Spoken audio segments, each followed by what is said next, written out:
Hi, and welcome to SparcStart's TA Leader Series, where we introduce leaders in the industry who have interesting things to share, interesting questions to ask, or observations to make. Today, I'm delighted to have Allie join us. Allie, would you please introduce yourself for our audience? Absolutely. Hi, I'm Allie Wehling. I lead the assessment and selection strategy at Splunk, recently acquired by Cisco.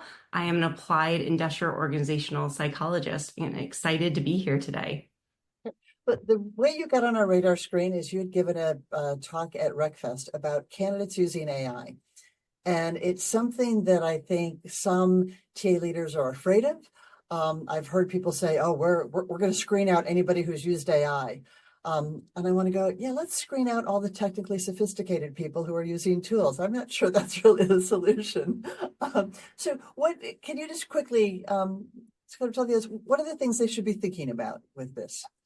You're exactly right. Candidates are using it today and they are technically proficient at using AI, and candidates are expecting to be able to use it. Candidates, 7 in 10 candidates say that they are planning to use some form of generative AI in the recruitment process, whether that is something innocuous as in helping them generate their resume or use it for spell check or clarity in reading and structure in their resume or cover letter, something like that. And they expect future employers to celebrate AI literacy. A third of candidates say that they would not even consider working for an employer who flat out said, you cannot use generative AI.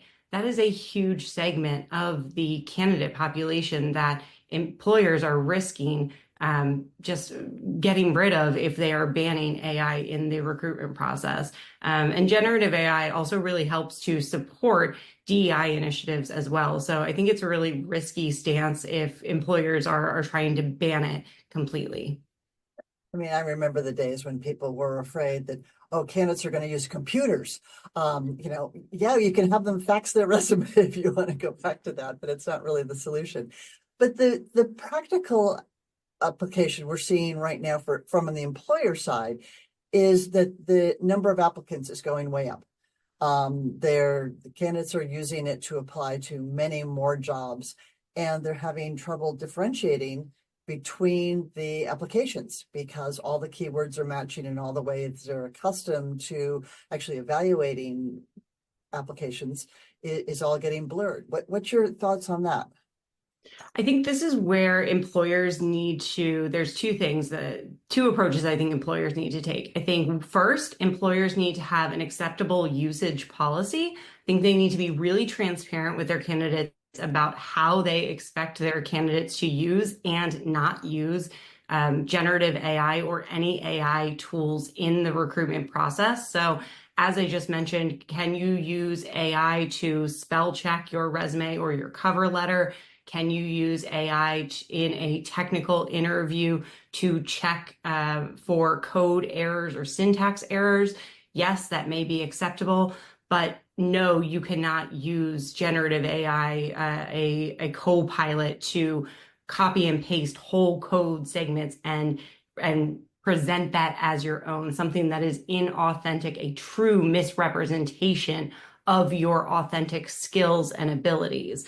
That is number one. The other thing that I think organizations need to do is really focus on skill and behavioral based hiring. So they need to reframe their jobs in terms of skills and behaviors. So please, please, please do not just dust off that old job description and say, this is good enough.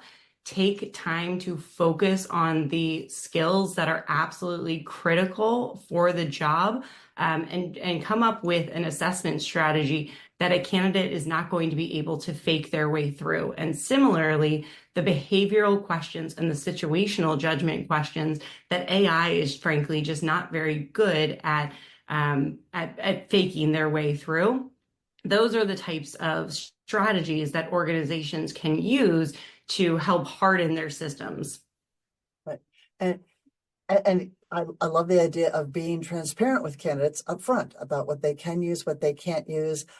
I've got to believe candidates are going to respect that because employers are using AI? And are you also advocating that employers are transparent about where and how they're using AI in the process?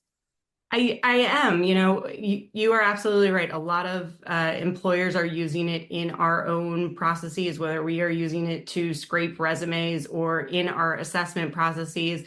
I think transparency should go both ways, and we should tell our candidates, here is how we are using AI, and here is how we expect you to use it or not use it. Absolutely.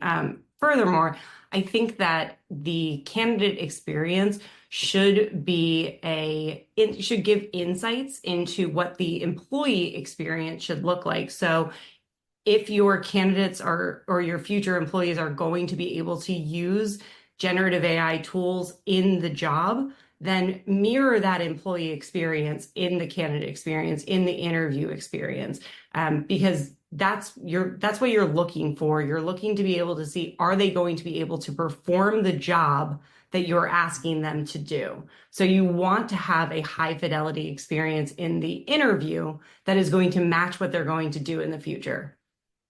And even being transparent about the process. I mean, we've seen companies that have, in rare cases, done a really wonderful job saying, here's what our selection process looks like. Here's how much time you should anticipate should go by between your application and actually hearing from us. And here's what we're doing during those downtimes and so forth. Adding the AI component seems like a logical piece. I understand it's dynamic, it's going to change. But starting with that kind of honest conversation from the employer side, I think is going to prompt more honest conversation from the candidate side. So what's the downside you see? There are pros and cons to everything. Where do you see candidates potentially misusing AI? I think in the co-pilot situation, AI technology is only going to get stronger every single day. What we are experiencing today is the weakest AI we will ever know. And that is a little bit scary. Every time that I research AI, I'm learning about new systems, new tools. I'm learning about AI products that I'm looking directly at you, but I could have an AI system running that if I turn my head and look at my second monitor, it it will still make it look like I am looking directly at you.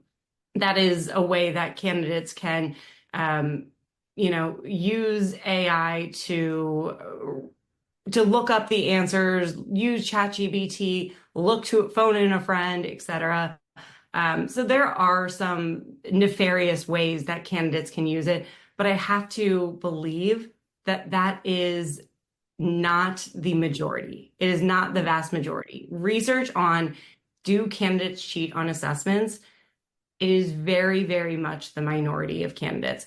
And furthermore, those who cheat on an assessment are very unlikely to actually get hired. So it is the follow-up questions, the follow-up interviews that are going to then weed those candidates out.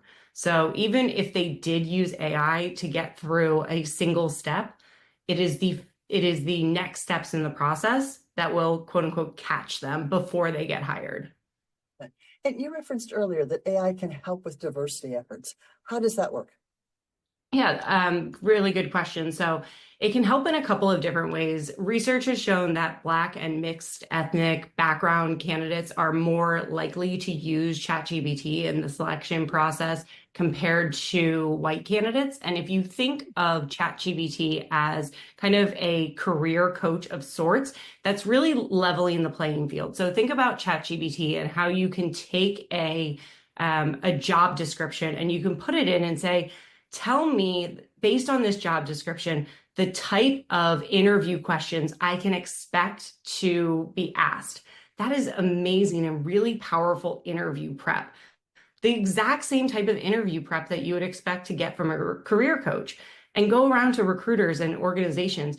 And that is not something that most organizations would consider, quote unquote, cheating. That is not something that would be banned. So that is an excellent resource for our candidates to prepare themselves for interviews. That similar research also shows that neurodiverse candidates are also more likely to use ChatGPT than their neurotypical peers. So if we can use this powerful tool for good, that's an excellent resource. And what a wonderful thing to include in your communications to candidates, to even suggest they do that, Mhm. so that you do level the playing field. I love that situation. Wonderful. I think I could talk to you all afternoon, and be fascinated by the conversation, but we want to be respectful of the time of folks who are watching because we understand they're busy. But I think you've given us a lot of good things to think about, a lot of reasons to stop the fear and the doomsday of candidates being AI enabled, and understanding that there's going to be a balance on both sides. So I appreciate the time, Allie. Thanks very much. Thanks for joining us. Thank you so much.